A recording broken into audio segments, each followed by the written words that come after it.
الحمد لله الذي خلق الموت والحياة ليبلوكم أيكم أحسن عملا.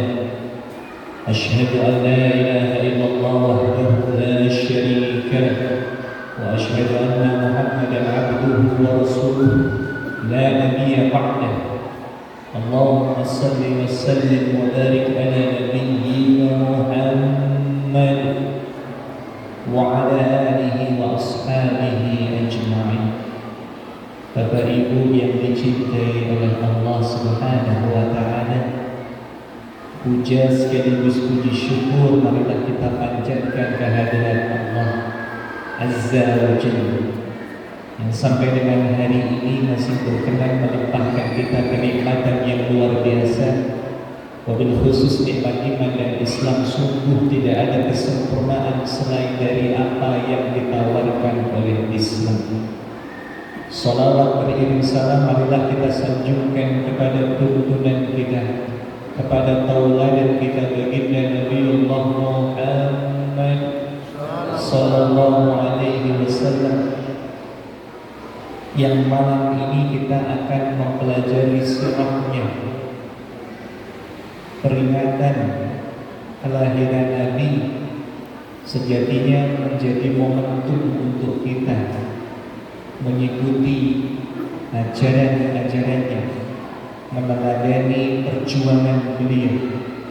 Hadirin yang Allah cintai, saya ingin tanya terlebih dahulu, baginda Nabi itu orang kaya atau orang miskin? Yang berpendapat Nabi kaya acungkan tangan. Yang berpendapat Nabi miskin, yang lain abstain. Baik, kita belajar sirahnya. Kenapa penting belajar sirah? Yang pertama, Allah Subhanahu wa Ta'ala berfirman dalam Al-Quran surah Sabah ayat 28. A'udzu billahi minasyaitonir rajim. Bismillahirrahmanirrahim. Sirah itu, sebelumnya maafin, sirah itu maknanya sejarah Nabi, biografi Nabi. Allah berfirman dalam Al-Quran surah Sabah ayat 28. Wa ma arsalnaka illa kaffatan linnas. Wa ma arsalnaka, tidaklah kami mengutus kamu wahai Muhammad illa, kecuali engkau diutus oleh Allah untuk kaffatan linnas, untuk seluruh manusia. Basyira, baik sebagai pembawa berita gembira, wa nadhira, maupun sebagai pemberi peringatan. Nabi itu sebagai Rasul terakhir istimewa. Kalau nabi-nabi sebelumnya itu hanya diutus oleh Allah khusus untuk satu kaum saja. Contohnya Nabi Hud. Nabi Hud itu diutus untuk kaumnya. Siapa nama kaum Nabi Hud? Kaum Ad. Nabi Lut itu juga khusus diutus untuk kaumnya. Siapa nama kaum Nabi Lut? Kaum Sudum atau kaum Sodom. Nabi Lut lah, kaum Nabi Lut lah yang pertama kali melakukan kekejian dosa besar berupa homoseksual. Nama kaumnya kaum apa? Sekarang perilakunya disebut dengan siapa lagi? Nabi Musa juga khusus diutus untuk kaumnya. Siapa nama kaum Nabi Musa? Bani Israel. Tapi Nabi Muhammad sallallahu alaihi wasallam sebagai Rasul terakhir, penutup para nabi, diutus oleh Allah menghilangkan sekat-sekat kesukuan. Beliau diutus oleh Allah universal untuk semua manusia. Kaffatan linnas. Dalam ayat yang lain Allah berfirman, "Wa ma arsalnaka illa rahmatan lil alamin," sebagai rahmat bagi seluruh. Maka penting bagi kita mempelajari bagaimana sejarah hidupnya, karena beliau amat berpengaruh. Bahkan tidak cuma diakui oleh golongan umat Islam saja, tapi juga golongan non-Muslim. Ada seorang penulis, Pak, astrofisikawan namanya Michael Hart, orang Yahudi. Beliau tulis buku 100 orang yang paling berpengaruh. Ini orang Yahudi. Tapi dia tempatkan ranking 1 orang yang paling berpengaruh itu siapa? Nabi kita Muhammad sallallahu alaihi wasallam.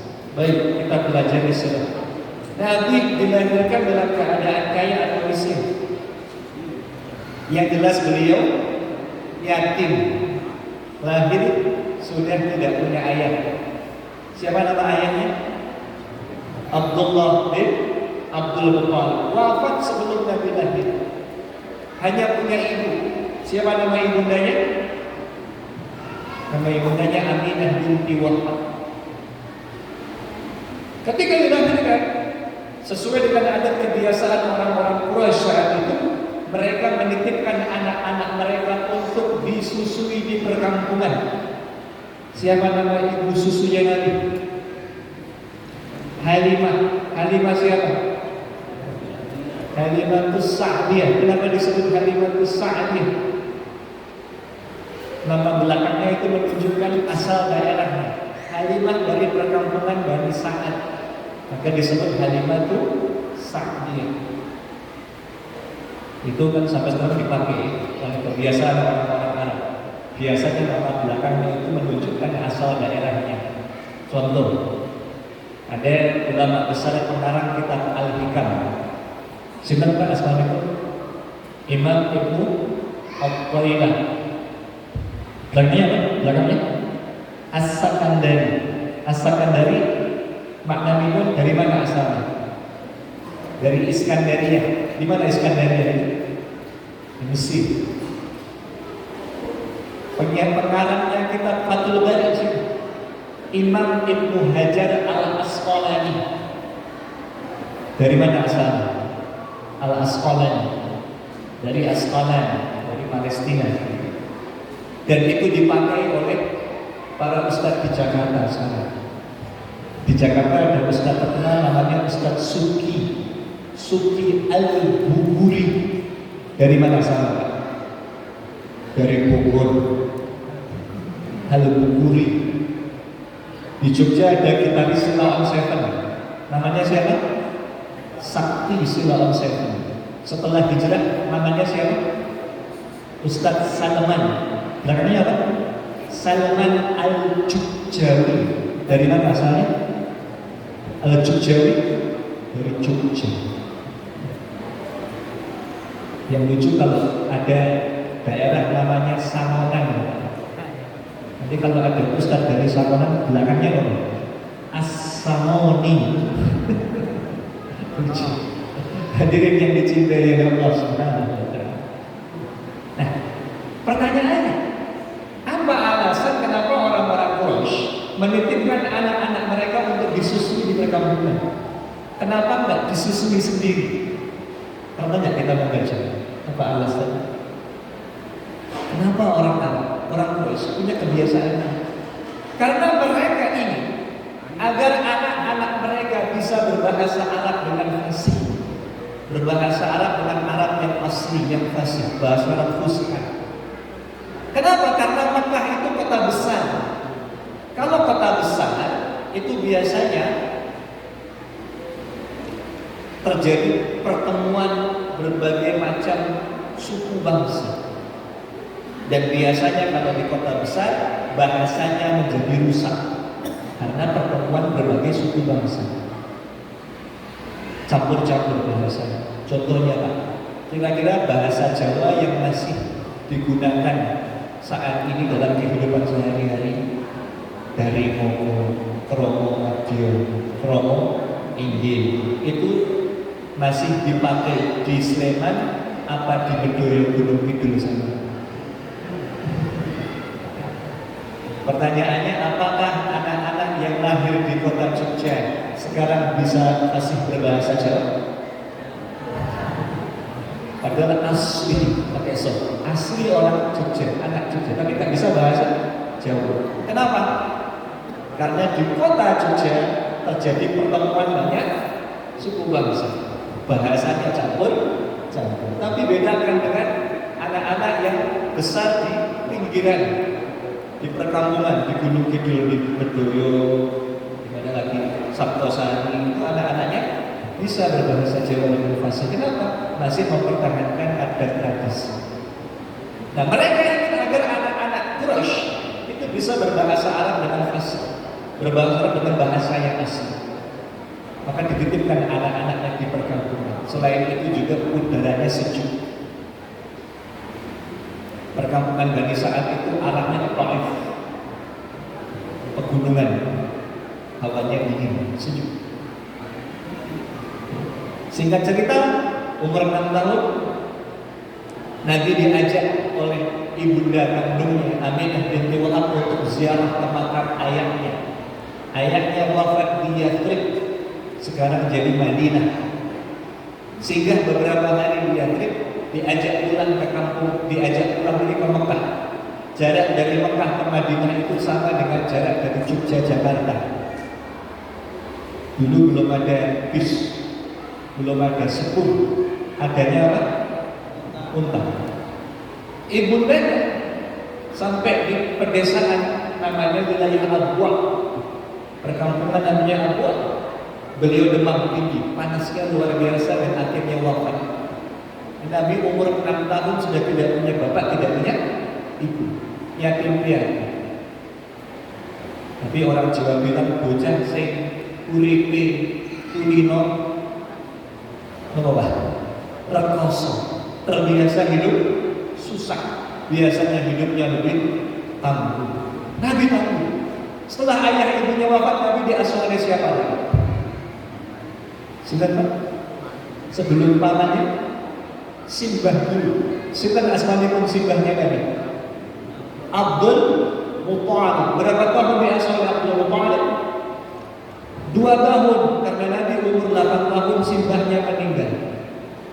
Setelah simbahnya meninggal, Nabi diasuh oleh siapa lagi? Oleh paman. Tapi dalam bahasa Jawa sanes paklik nih. Tetapi pakdi. Apa beda paklik dan pakdi? Kalau paklik menikah bapak cilik, kalau pakdi bapak, apa bedanya? Kalau paklik itu adiknya, kalau pakdi kakaknya.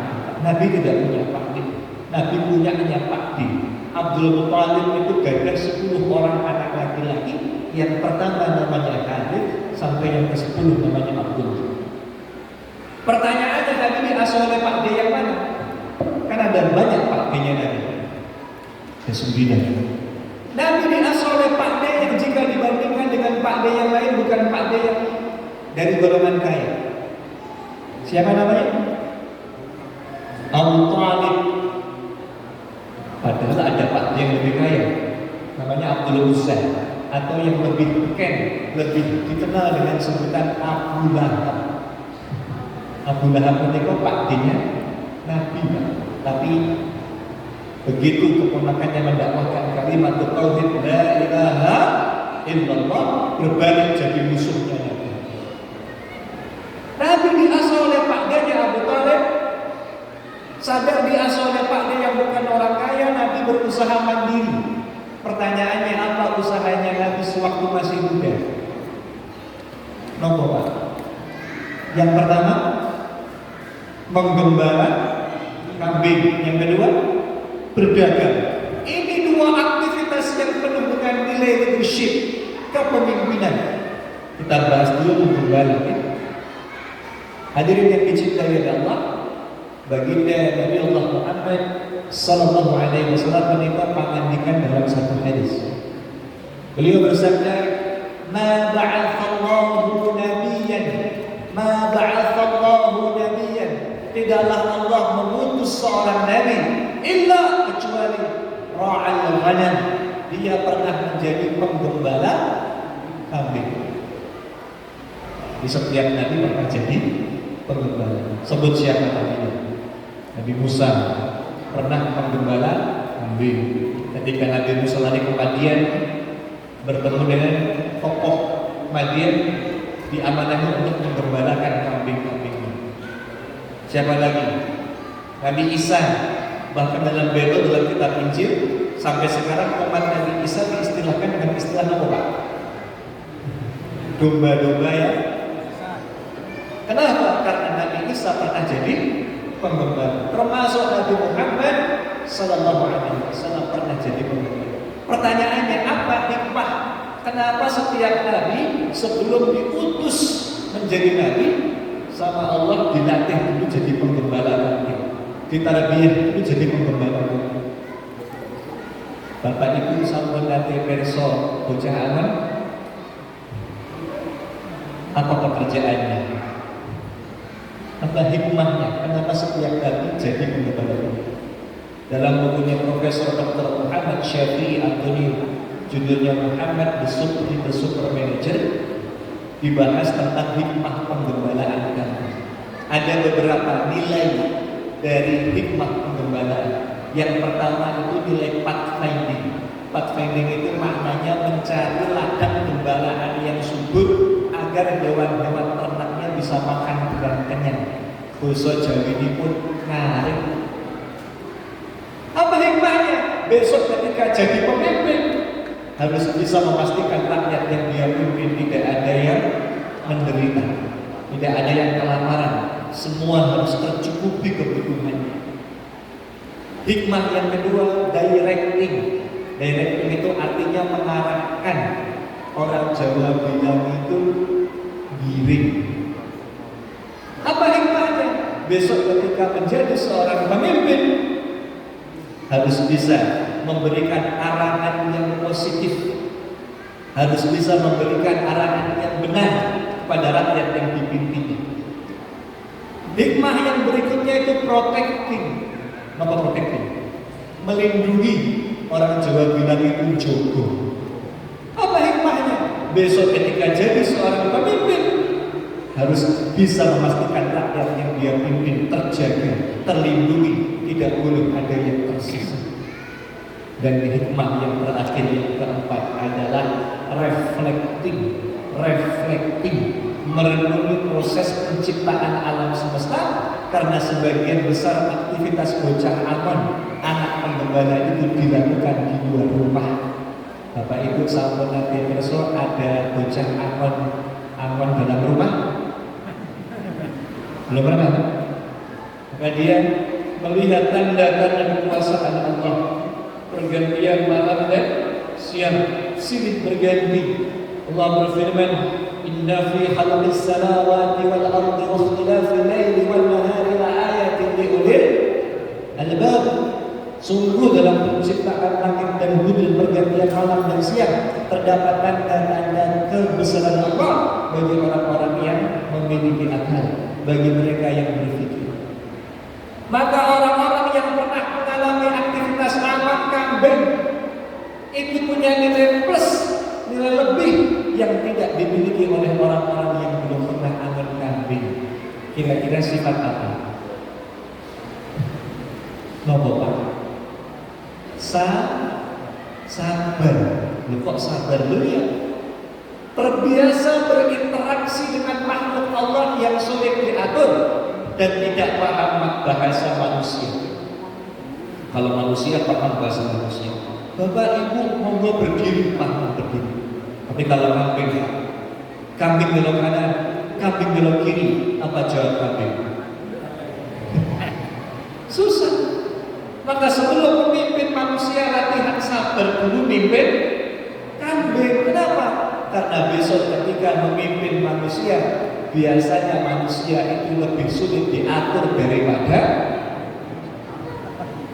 betul tidak? Pak, kalau kambing marah sama manusia, ada kambing yang tidak ridho dipimpin oleh bocah amannya, semarah-marahnya kambing, apa risiko terbesar yang dihadapi oleh bocah aman dari kambingnya? Dia makan sama kambing. Justru itu risiko terbesar dari kambing. Tapi kalau ada manusia melawan manusia, ada manusia yang tidak ridho dipimpin oleh manusia yang lain, apa risikonya? Diseruduk, digeruduk, apa boleh? Difitnah, dibully, apa boleh? Diusir, apa boleh? Dibakar rumahnya gitu. Hadirin yang dicintai Allah, maka para nabi itu senantiasa suka umurnya mendapatkan perlawanan dari rakyat yang dipimpinnya. Para pemimpin, para nabi harus punya stok sabar yang besar, stok sabar yang banyak. Kalau nggak punya stok sabar susah jadi nabi.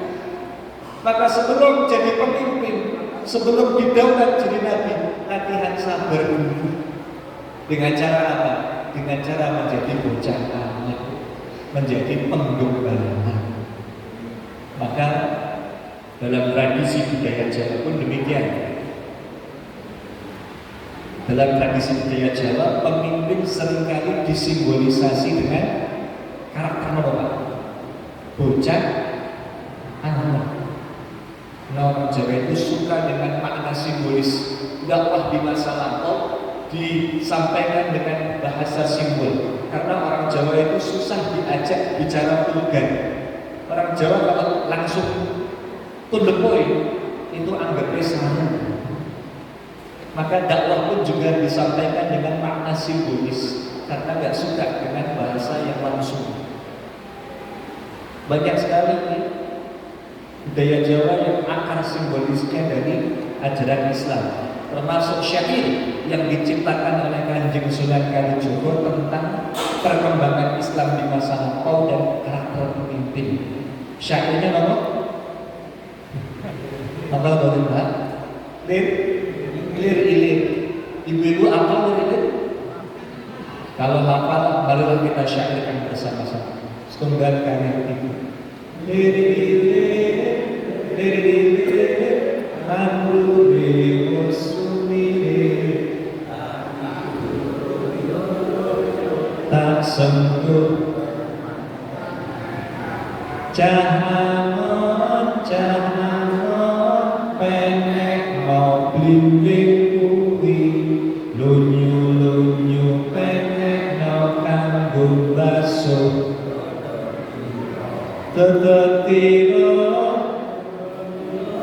kumitir bedah ing kegemono jumatono kanggo sibuk.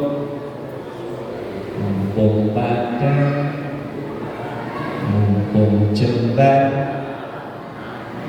ya surah, surah. Masya. Lir-lir maknanya menika ngelilir. Sampun nanti ngelilir dulu. Tanya kenapa Pak? Tersadar, terbangun, menunjukkan orang Jawa di masa lampau sudah mulai tersadar bahwa ada agama yang hak di sisi Allah. Inna dina indallahil Islam. Maka mereka berbondong-bondong nerasuk agama Islam. Mereka convert, pindah dari agama lama mereka, berubah menjadi agama yang di sisi Allah. Mereka bersyahadat. Maka Islam berkembang di bumi Jawa yang tadinya dianggap sebagai agama pendatang, maka berubah menjadi agama yang mayoritas, menunjukkan apa yang ditanam oleh para ulama, oleh para wali, yaitu agama Islam yang ditandur oleh para wali agama Islam sudah mulai berkembang di Jawa. Tandure Muslim. Maka sontak warna Jawa menjadi warna Islam, diselimuti dengan warna Islam, dan sampai hari ini Islam di Indonesia identik dengan warna hijau. Tak hijau, logo Muhammadiyah warnanya, logo NU warnanya, logo MUI warnanya, logo Kemenang warnanya, cat gedung ini warnanya tak hijau. Walaupun sudah berislam, tetapi mereka harus tetap mempelajari agama yang baru mereka peluk. Itu layaknya pengantin baru yang baru belajar berumah tangga, tak sengguh temanten. Kepada siapa mereka mempelajari agama yang baru mereka peluk itu? Maka disebutkan di situ mereka harus belajar kepada satu profesi yang disebut cah amon. Para pemimpin yang disebut dengan bocah amon, para ulama sekaligus pemimpin mereka yang disebut dengan istilah bocah amon. Kenapa yang disebut itu Cah Anon, bukan Cah Jenderal, atau bukan profesi yang lain, tapi kenapa bocah Anon? Karena para nabi sebelum jadi nabi, mereka dididik oleh Allah menjadi bocah Anon terlebih dahulu. Maka seorang pemimpin harus punya jiwa seperti bocah Anon, sabar dan melayani. Para nabi dididik menjadi bocah Anon. Apa tugas bocah Anon? Penekno blimbing kuwi. Kenapa bukan penekno pelem kuwi?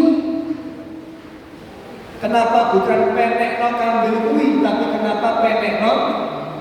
Apa makna blimbing, Pak? Apa, Pak? Apa yang 5? Sisinya 5. Apa maknanya kira-kira? Rukun Islam. Terus apa lagi? Salat 5 waktu. Apa lagi, Pak? Yang 5. Pancasila. Lu Pancasila itu yang merumuskan sebagian besar para alim, para ulama. Ada Mr. Kasman Sino di Rejo, dari mana itu? Dari Muhammadiyah. Ada Ki Bagus Hadi Kusumo, dari mana? Dari Muhammadiyah. Ada Kiai Haji Wahid Hashim dari Nahdlatul Ulama. Makanya sila pertama apa? Ketuhanan. Tahu ya?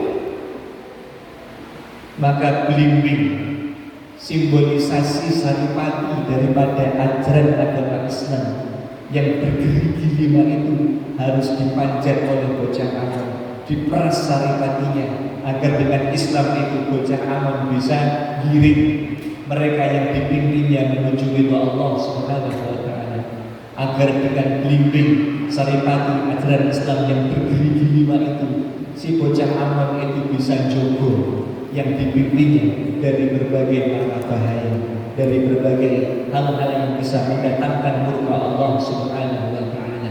Selincin apapun pohonnya, seberat apapun ujiannya, bocah Anon pemimpin wajib berusaha melindungi rakyat yang dipimpinnya dengan al-Islam itu. Lunyu-lunyu pendek. Baik.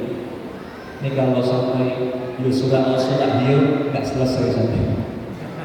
Hadirin yang dicintai Allah. Selain menggembala, yang kedua tadi apa lagi, Pak? Aktivitas Nabi berdagang.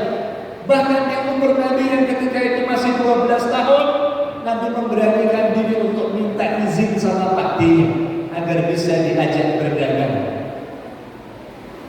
Pertanyaannya, Nabi itu dagangnya tidak sama dengan kita.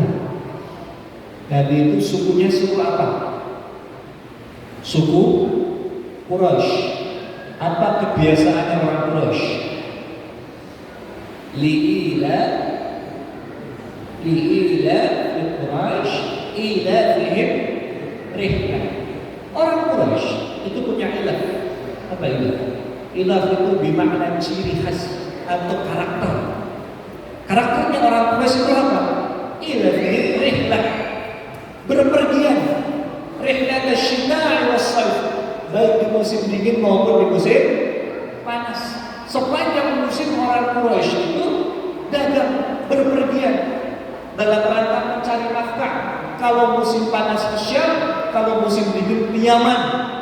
Orang Quraisy, kata anak muda sekarang itu jarum super. Apa Pak jarum super?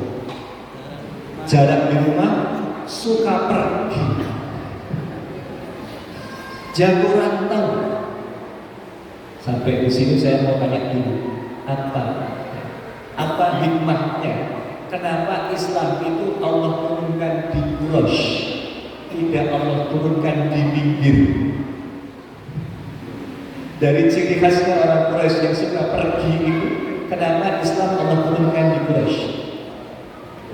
Ketika Islam Allah turunkan di golongan masyarakat yang suka pergi, Pak, apa yang terjadi? Apa yang terjadi? Islam akan mudah lebih cepat menyebar. Bayangkan ketika ketika Islam Allah turunkan di golongan masyarakat yang suka duduk diam di rumah aja, makan orang saya penting, nggak akan sampai. Maka Islam sampai ke daerah kita ini dibawa oleh siapa? Para pedagang. Dari mana? Dari mana? Wali Songo yang asli orang Jawa itu cuma satu, yang bernama Raden Syahid atau Sunan Kali. Yang lainnya impor, naturalisasi. Bukan orang Jawa asli. Contohnya siapa? Yang pertama kali memberat itu siapa? Sunan Gresik. Siapa nama aslinya? Maulana Sunan Gresik, Maulana Malik Ibrahim. Orang mana dia?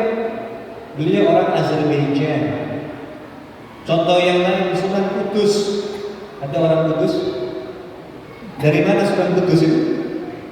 Sunan Kudus nama aslinya Maulana Ja'far Shadiq. Bapaknya namanya Maulana Usman Haji. Dari mana asalnya? Dari Palestina, dari Al-Quds. Makanya kota tempat beliau berdakwah dinamai dengan kota asal beliau, kota Kudus. Dari mana? Dari Al-Quds di Palestina. Masjidnya dinamai dengan Masjid Al-Aqsa Menara Kudus. Kenapa? Karena kangen di masjid kampung halamannya ada masjid suci, yaitu Masjid Aqsa. Jadi kita punya hutang sama orang Palestina.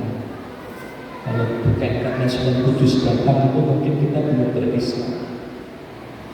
Lanjut ya, hadirin yang dicintai Allah. Waktu itu musim panas. Nabi umur 12 tahun, merengek sama pakdinya agar bisa diajak datang ke Syam. Pertanyaannya, di manakah itu Syam? Hari ini Syam jadi Suriah, jadi Palestina, jadi Libanon, jadi Yordan.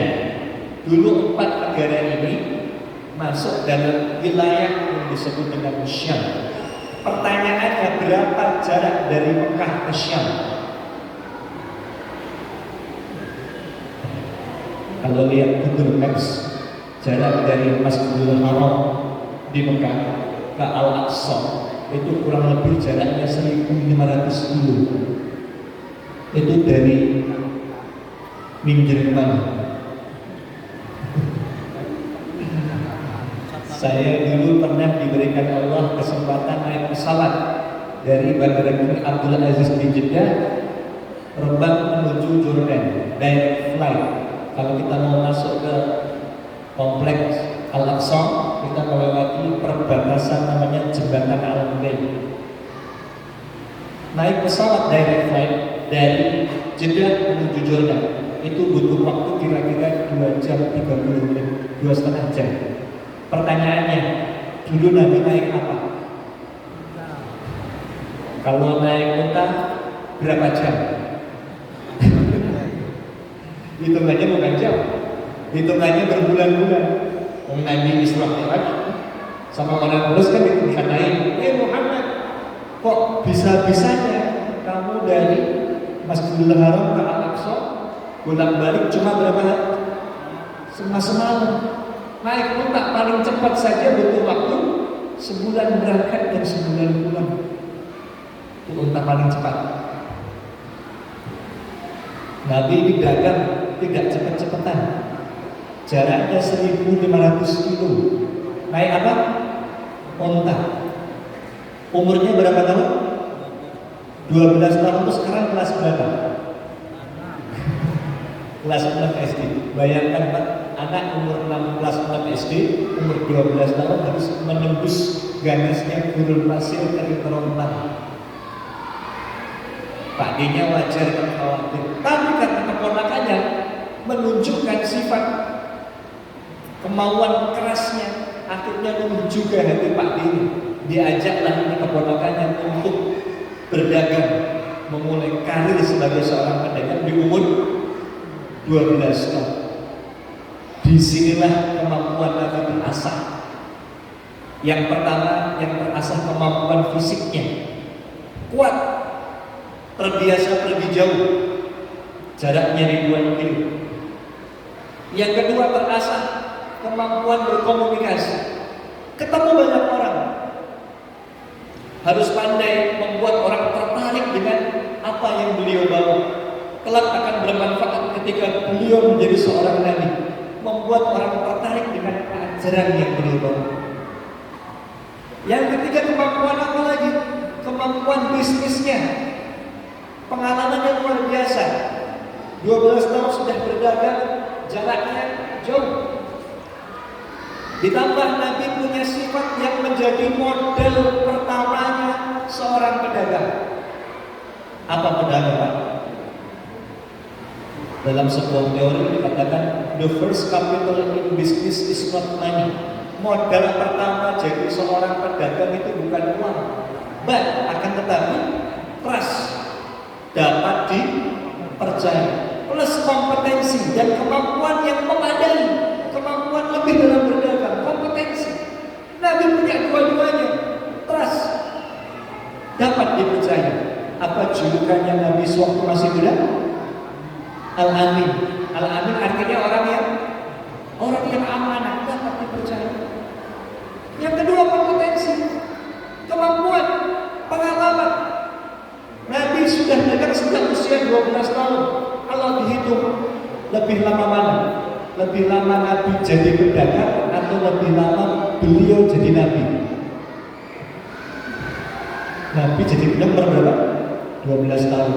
Diangkat jadi Rasul umur berapa? 40 tahun. Wafat umur berapa? 63. Jadi lebih lama jadi pedagang. Akhirnya beliau tumbuh menjadi seorang pengusaha besar, menjadi seorang yang kaya. Emang Nabi kaya, Mas? Kan kita sering mendengar Nabi itu hidupnya sangat sederhana. Bahkan beliau itu sering mengikat sabuknya, mengikat perutnya dengan apa? Dengan batu. Kenapa?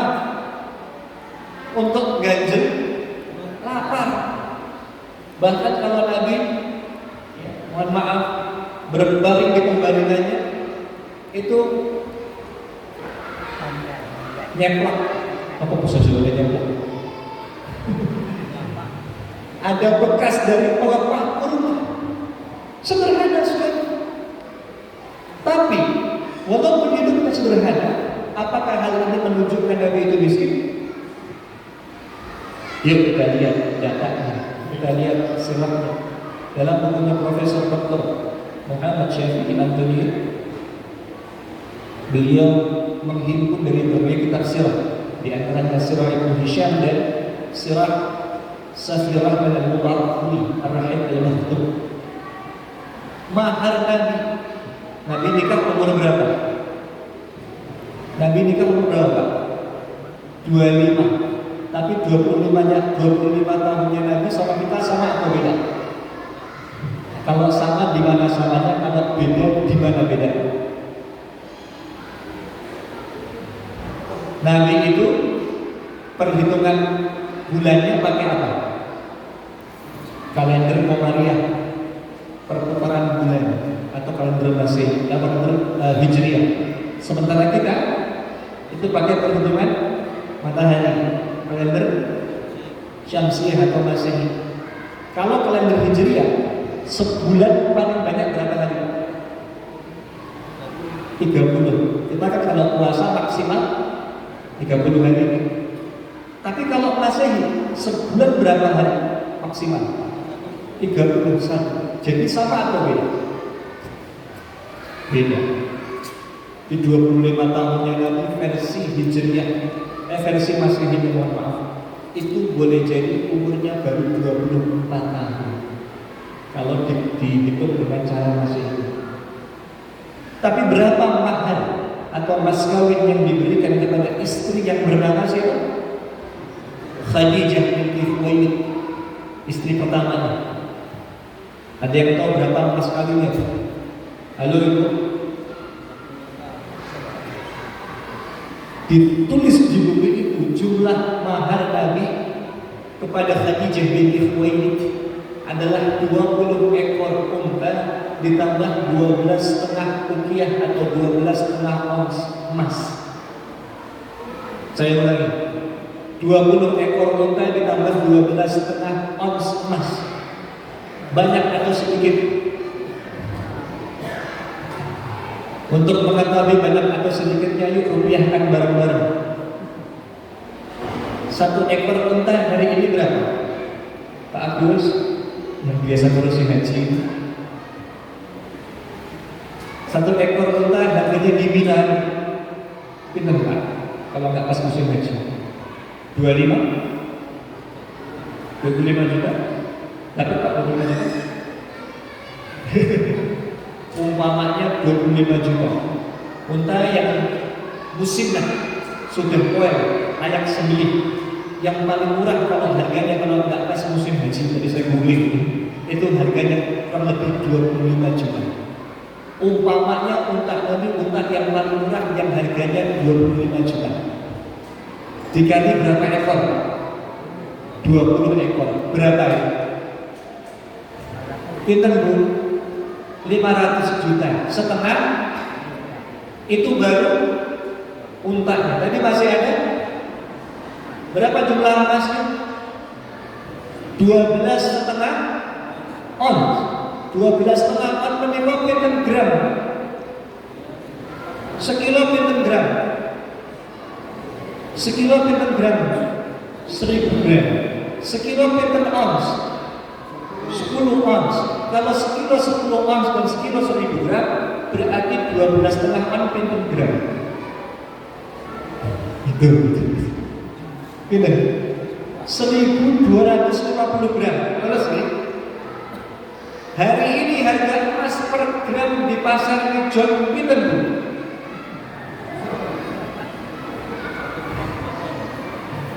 Kalau kita buka emas di Antam itu hari ini harganya 2.020.000. Umpamanya 2 juta wis, biar hitungnya gampang. Berarti 1250 gram dikali 2 juta. Pinten Bu? 2,5 M. Tadi berapa untanya? Setengah M. Jadi total mahar pada Khadijah berapa? Umur Nabi berapa waktu itu umurnya? Kesimpulannya apa? Kesimpulannya Bu, yang punya anak gadis, lalu besok, ini rahasia kita ya, besok kalau dilamar sama calon besan, terus pihak besan tanya mau mahar apa, ibu sebutkan, saya ingin mahar sesuai dengan sunnah Nabi Muhammad Sallallahu Alaihi Wasallam. 20 ekor unta ditambah 12,5 ons emas, enggak percaya. Ini mahar Nabi tidak cuma seperangkat alat sholat, dan itu baru mahar untuk istri yang, pertanyaannya Nabi punya berapa istri? Nabi ada 12 istri. Untuk istri yang lain yang bernama Ummu Habibah, Ummu Habibah itu maharnya yang dilamar oleh Raja Najasyi. Muhammad SAW mendelegasikan kepada Najasyi, diberikan maharnya itu 400 dinar. Ibu perso dinar. Dinar itu mata uang Islam, bentuknya koin emas, beratnya 4,25 gram. Berarti 4,25 dikali 2 juta, pinten? 9 juta per koin dinar dikali 400, pinten?